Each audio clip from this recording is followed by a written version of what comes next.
انشاءاللہ عزیز آپ کو بہتر محسوس ہوگی۔ ان الحمد للہ نحمده ونستعینه ونستغفره ونتوب ونعوذ بالله من شرور انفسنا ومن سیئات اعمالنا من يهده الله فلا مضل له ومن يضلل فلا هادي له ونشهد ان لا اله الا الله وحده لا شريك له ونشهد ان سيدنا ومولانا محمدا عبده ورسوله صلى الله عليه وعلى اله وصحبه وبارك وسلم تسليما كثيرا اما بعد فاعوذ بالله من الشيطان الرجيم بسم الله الرحمن الرحيم انما يخشى الله من عباده العلماء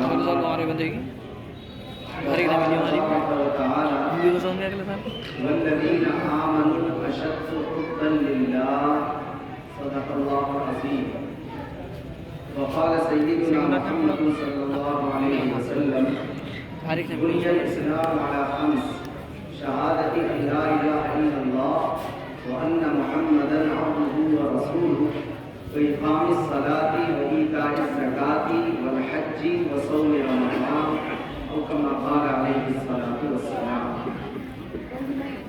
درود شریف پڑھیں اللهم صل على محمد النبي وعلى آله وسلم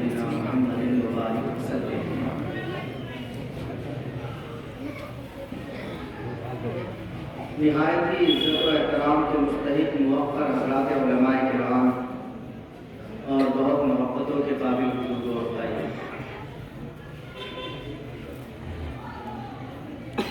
مدرسے کا اور قرآن کی تعلیم کی نسبت رکھنے والا یہ پروگرام ہے، اور ابھی ہمارے سامنے بچوں کی دستار بندی کا عمل بھی ہوا۔ اس قسم کے پروگراموں میں مناسبت ہوتی ہے، جی چاہتا ہے کہ کچھ پڑھنے لکھنے کی بات کی جائے، کچھ قرآن کے بارے میں ذکر کیا جائے، لیکن چونکہ مجھ سے پہلے حضرت مولانا مفتی توحید عالم صاحب نے بیان فرمایا ہے، مجھے خیال ہوتا ہے کہ شاید قرآن پاک کی تعلیم کے بارے میں کچھ باتیں ہمارے سامنے آئی ہوں گی، اس وجہ سے میرا ارادہ فی الحال براہ راست تعلیم یا قرآن کی تعلیم یہ بات کرنے کا نہیں، میں کچھ اور بات کرنا چاہ رہا ہوں۔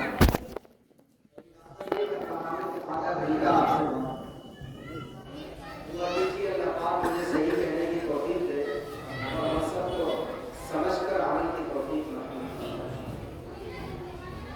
یہ دو باتیں میرا مزاج ہے، میں بتا دیتا ہوں کہ کتنی دیر بات کروں گا۔ اس کی وجہ یہ ہے کہ چاہے اسٹیج والے پابند نہ کریں، پھر آپ سب پابند کر دیتے ہیں، اور ہمیں بھی پھر یہ خیال رہتا ہے کہ اپنی بات وقت کے رہتے پوری کر لیں۔ اور دوسری بات یہ کہ مجھے کیا بات کرنی ہے وہ بھی اگر بتا دی جائے تو پھر ایک ذہن کو انتظار سا ہو جاتا ہے اور اس بات کا سمجھنا آسان ہوتا ہے۔ تو میں تھوڑی ایک حدیث پڑھیں گے جس میں نماز، روزے، زکوٰۃ، حج کا ذکر ہے، اور دو آیتیں پڑھیں گے جن میں سے ایک آیت میں اللہ کے خوف اور ایک آیت میں اللہ کی محبت کا ذکر ہے۔ بس اسی سے متعلق آپ کے سامنے گزارشات عرض کرنی ہے، توجہ سے آپ آ سکیں۔ نمبر 1، بزرگوں ہم سب جانتے ہیں کہ انسان کے دل کے اندر مختلف قسم کی کیفیات چلتی رہتی ہیں۔ ہمارا دل جو ہے وہ ایک بڑی دنیا ہوتا ہے، خیالات، احساسات، جذبات، کیفیات، عجیب و غریب چیزیں ہمارے دل میں آتی جاتی ہیں۔ ہمارے دل میں آنے جانے والی کیفیتوں میں سے دو کیفیتیں ایسی ہیں جن کا انسان کی زندگی پر بڑا اثر ہے۔ اس امید سے بات کر رہا ہوں کہ آپ توجہ رکھیں، اور زیادہ تفصیل نہیں کروں گا اس لیے کہ وقت میں نے آپ کا کم کر دیا۔ انسان کے دل میں آنے والی کیفیات میں سے دو کیفیتیں ایسی ہیں جن کا انسان کی زندگی میں بڑا دخل ہوتا ہے۔ ان میں سے ایک کیفیت کا نام ہے ڈر، اور دوسری کیفیت کا نام ہے خوف۔ ڈر والی جو کیفیت ہے جب وہ ہمارے دل میں آ جاتی ہے تو زندگی میں اختلاف تبدیلیاں آتی ہیں، شائننگ آتی ہے، نظام آتا ہے، سسٹمک ہو جاتا ہے انسان۔ جس کا ڈر ہمارے دل میں آتا ہے تو اس کی بات ماننا ہمارے لیے آسان ہے۔ جس کا بھی ڈر ہمارے دل میں آ جائے گا تو اس کی بات ماننا ہمارے لیے آسان ہے۔ پوری دنیا کے نظام کو دیکھ لیجیے، اسکول، فیکٹری، کالج، مدرسہ، کہیں بھی آپ چلے جائیے، یہ سارا کا سارا دنیاوی کاروبار کا جو نظام گردش کر رہا ہے، یہ بیس اور بنیاد ہے ڈر اور خوف، اس پر ٹکا ہے اور سارا کام اپنے ٹائم پر ہے۔ ملازم کا ڈر ہے اپنے مینیجر کا اور ٹائم پر آ جائے، ڈاکٹر اور نرس کو خوف ہے اپنے مالک کا، ٹائم پر آ جائے، ٹھیکیدار کا ڈر ہے مزدور کو، ٹائم پر آ جاتا ہے۔ ہم مدرسے میں پڑھاتے ہیں، ہمارے مدرس صاحب کا ہمیں ڈر ہے مدرس صاحب کو، تو ٹائم پر آ جاتا ہے۔ اور آج کل تو سی سی ٹی وی کیمرے لگے ہوئے ہیں، آدمی کو آفس جانے کی ضرورت نہیں ہے، اس نے اپنے موبائل سے کنیکٹ کر رکھا۔ کسی کالج کو چلانے والا پرنسپل سے پتا ہے کہ کون ٹیچر کلاس میں ٹائم پر آیا کہ نہیں آیا، اسے موبائل پر دیکھ کر پتا چل رہا ہے، فوراً کال آ جائے گی کہ جناب ابھی تک آپ کلاس میں نہیں پہنچے۔ شاید میں نے اپنی بات پوری کر دی کہ جب کسی کا ڈر ہمارے دل میں آ جاتا ہے تو جس کا ڈر آیا ہے اس کی بات ماننا ہمارے لیے کیا ہو جاتا ہے۔ اور دوسری کیفیت جس کا انسان کی زندگی میں اس پہلی والی کیفیت کے مقابلے میں بھی زیادہ بڑا کردار ہوتا ہے، اس کیفیت کا نام ہے محبت اور عشق۔ یاد رکھیے کہ بات جو کر کے جاؤں، سمجھانے کی کوشش کر رہا ہوں، ریکارڈ نہیں چل رہا۔ یہ محبت جب آ جاتی ہے دل میں تو جس کی محبت ہمارے دل میں آئی ہے اس کی بات پر عمل کرنا، اس کے حکم کا ماننا صرف آسان ہی نہیں ہوتا بلکہ اس کی بات پر عمل کرنے میں تو مزہ بھی آتا ہے۔ دوبارہ سے سن لیجیے، جس کی محبت ہمارے دل میں آ جاتی ہے پھر اس کی بات ماننا، اس کے حکم پر عمل کرنا صرف آسان ہی نہیں ہوتا بلکہ اس کی بات ماننے میں، اس کے کہے پر عمل کرنے میں تو انسان کو مزہ بھی آتا ہے۔ خوف والی جو کیفیت ہے اس میں کام تو کر لیتا ہے آدمی، لیکن ممکن ہے دل میں گالی دے رہا ہو۔ میں دیکھ رہا ہوں جب کوئی گندے کام کر رہے ہیں، کام دیکھ رہے ہیں، وہ آ گئے کام کر لو، آ گئے مینیجر صاحب۔ خوف والی کیفیت بھی آتی ہے تو آسان ہو جاتا ہے، چلیے کام کرنا، آدمی کام کرنے لگتا ہے۔ لیکن جب محبت والی کیفیت کسی کی ہمارے دل میں آ جاتی ہے تو پھر وہ اگر پہاڑ کھودنے کا بھی حکم دے دے تو آدمی اپنی سعادت سمجھتا ہے اور یوں کہتا ہے کاش کے 2 دن تو ہوتے عشق میں، ایک رفتے ایک کھوتے عشق میں، اور کئی مرتبہ یوں کہتا ہے کاش کے 100 دن تو ہوتے عشق میں، رفتہ رفتہ سب کو کھوتے عشق۔ یہ عشق اور محبت وہ کیفیت ہے جو آدمی کی نیند ختم کر دیتی ہے، آدمی کے کھانے کو ختم کر دیتی ہے، آدمی کے جذبات کو مار دیتی ہے۔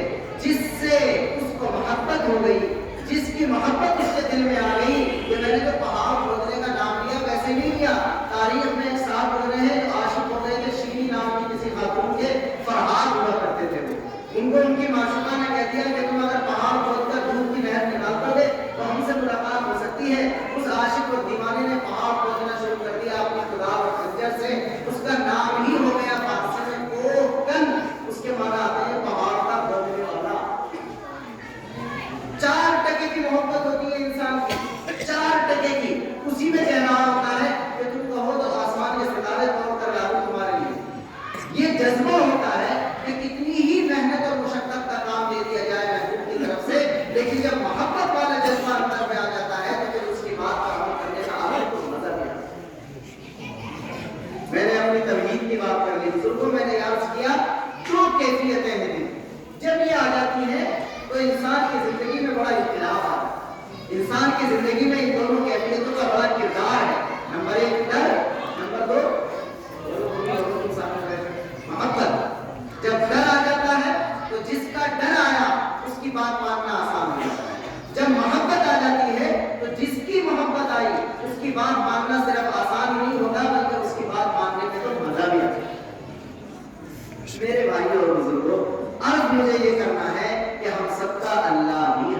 یہی چاہے. بس بات ہو تفصیل کر دوں گا اور 15 منٹ میں بات ہو. ہمارا اللہ بھی ہم سے یہی چاہتا ہے کہ ایسا مسلم کلمہ پڑھنے والا بندہ اسے اپنے دل کو چیک کرنا چاہیے کہ اس کے دل میں سب سے زیادہ اگر کسی کا ڈر ہو تو وہ بھی خالق و مالک ہستی اللہ کی ہونی چاہیے, اور سب سے پہلے نمبر پر اگر کسی کی محبت ہو تو وہ بھی خالق و مالک ہستی اللہ ہی کی ہونی چاہیے. یہ دونوں کیفیتیں ملی جلی ہیں. اللہ کی بات کو ماننا خوف کی بنیاد پر بھی ہونا چاہیے, لیکن صرف خوف کی بنیاد پر نہیں بلکہ محبت کی بنیاد پر.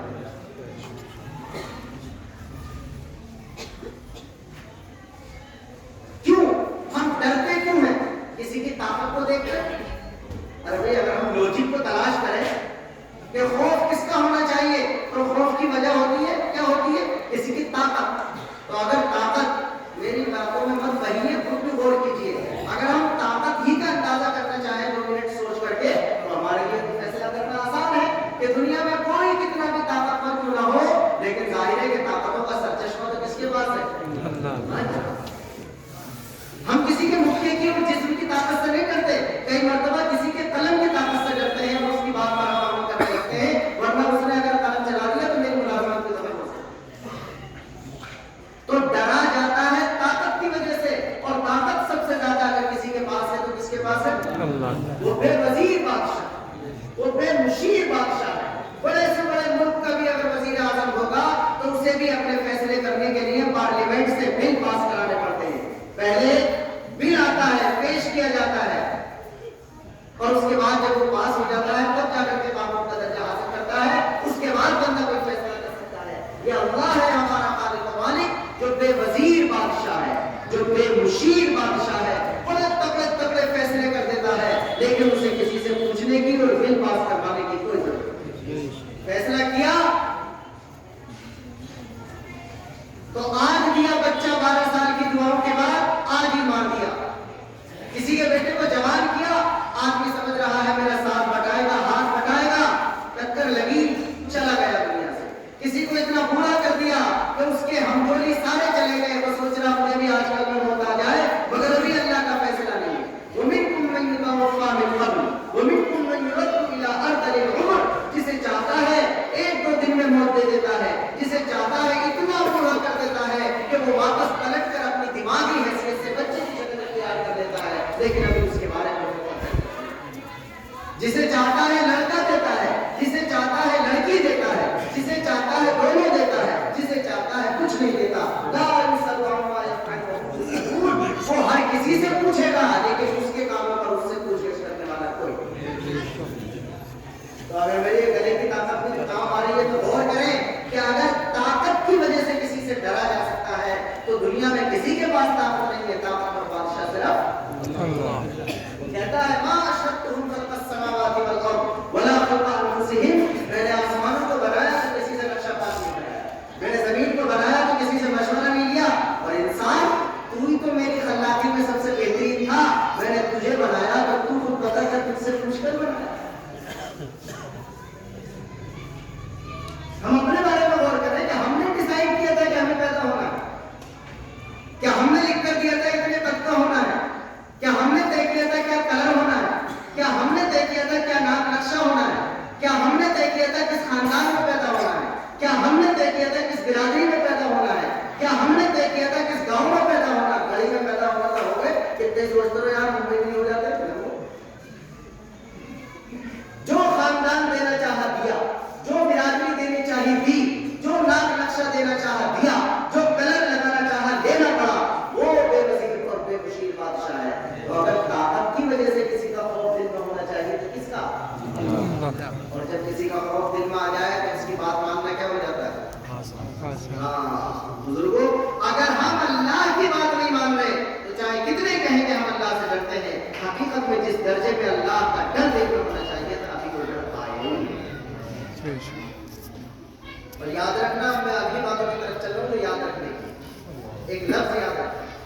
اگر مسلمان ہونے کی حیثیت کے باوجود اللہ کے علاوہ کسی اور طاقت سے ڈر رہا ہے تو اس کا مطلب یہ ہے کہ جتنا ڈر اس کے دل میں اللہ کا ہونا چاہیے اتنا ابھی دل میں اللہ کا ڈر آیا ہی نہیں.